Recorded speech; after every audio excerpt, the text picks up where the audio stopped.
નમસ્કાર, હું સંજય તારપરા, પીપળવા ગ્રામ પંચાયત સરપંચ, અને આ મારી પંચાયતની આખી ટીમ છે.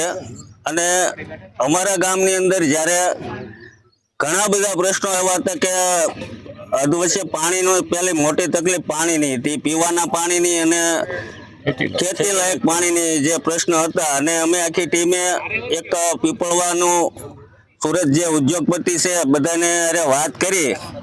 અમારે જે ઉદ્યોગપતિ છે ઠુમર પરિવાર સુરતની અંદર, એમના તરફથી તરત અમારી જે માંગણીઓ હતી અને સ્વીકારી અને અમને મોટો એવો ફંડ આપ્યો ગામની અંદર વાપરવા માટે. અને નાના મોટા તળાવ ગયા વર્ષે અમે બનાવ્યા અને ગયા વર્ષથી તે પીપળવાને આ વર્ષે એનો લાભ મળી ગયો પાણીની અંદર. બીજા નંબરમાં અત્યારે જે વૃક્ષારોપણનો કાર્યક્રમ ચાલુ છે, જે સદભાવના વૃદ્ધાશ્રમ તરફથી જે કામ આપ્યું છે દાતાશ્રીએ, બહુ મોટું એવું કામ ચાલી રહ્યું છે. અત્યારે હાલમાં ગયા વર્ષે અત્યાર સુધીમાં 5,000 જેવા વૃક્ષ વાવેતર કરવામાં આવ્યા છે.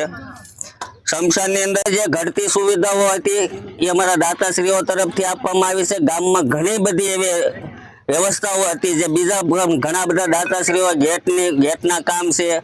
ગામની અંદર આરોગ્યમાં હોસ્પિટલનું કામ છે.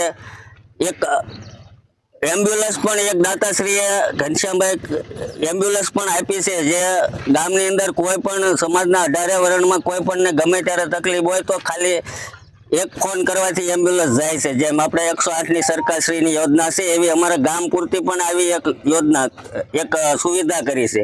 ગામની અંદર નિરાધાર માણસો હોય, કોઈ રહેતો ન હોય, એના માટે ટિફિન વ્યવસ્થા છે. ત્યાર પછી જે કીટ વિતરણ છે ગામની અંદર, શિક્ષણની અંદર છે, બે સ્કૂલની અંદર ડ્રેસનું હોય કે કોઈ પણ ચોપડાનું કે કોઈ પુસ્તકો આપવાના હોય તો દાતાશ્રીઓ તરફથી ખૂબ સારો એવો ફાળો મળે છે.